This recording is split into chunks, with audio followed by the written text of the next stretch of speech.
President Johnson addresses a joint session of Congress to push a voting rights bill aimed at ending discrimination.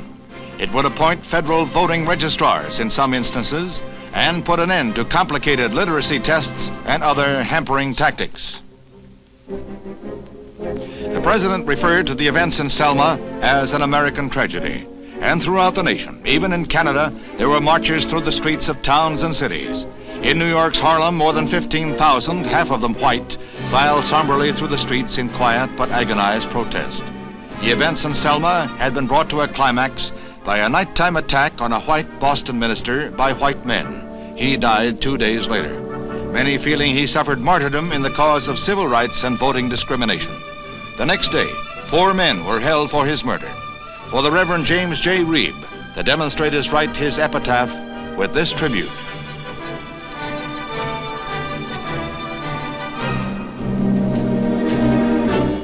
Selma sprang overnight from an obscure southern town to the front pages of world newspapers.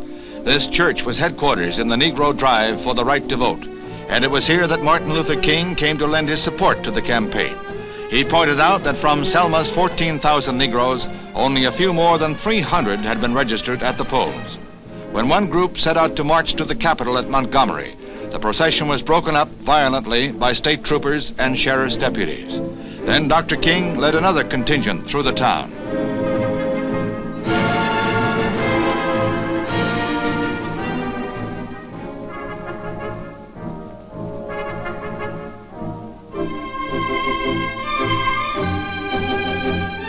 This time there is no violence. The 1,000 Negroes and 400 white ministers and civil rights workers reach the end of the bridge where the cordon of troopers stand. They are ordered to turn back.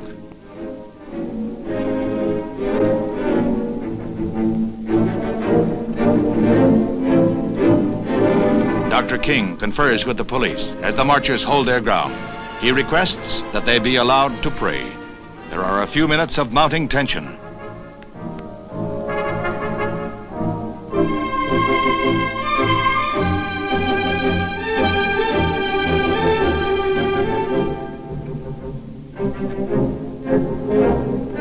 The request to pray is granted, and they kneel in the streets. Informants say that Dr. King turned his marchers at the behest of the White House, an arrangement that had been made in advance to avoid a confrontation that could only end in bloodshed.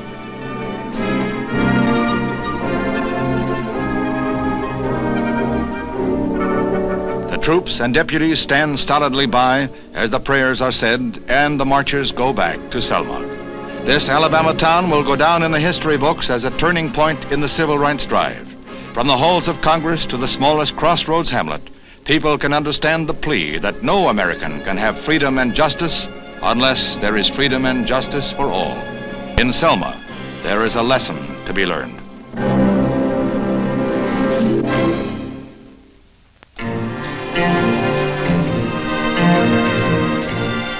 Cupid is wearing the crown at the palace as the Dutch royal family announces the engagement of Princess Margriet, one of 4 sisters. She is to wed a commoner, Pieter Van Vollenhove, a romance that has the blessing of Queen Juliana. The couple have known each other for 2 years, and they waited until Princess Beatrix returned from the West Indies to make the announcement.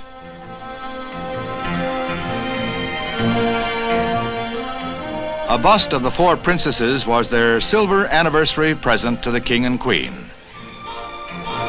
The couple get their first taste of what it's like to be in the public eye as the press photographers bear down like a small army. Mr. Van Vollenhove, a law student, broke an ankle while skiing, but he puts his best foot forward.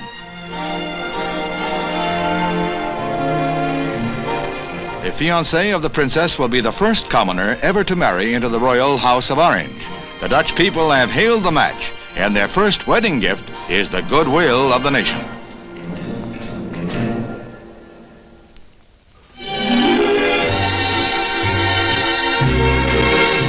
On one of the sets built for the movie Madam X, there's a party of Hollywood notables on hand to welcome home Constance Bennett, famed cigarette holder and all.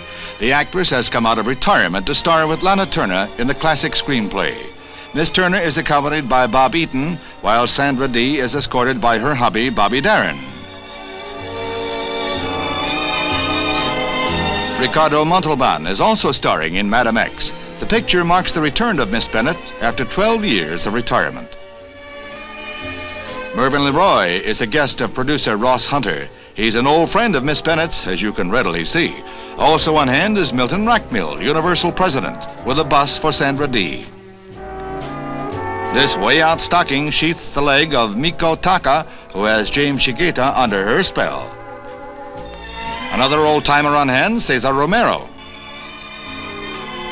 John Van Veelen and John Forsythe are both playing in Madam X, a picture that has promise of being a smash comeback vehicle for Constance Bennett.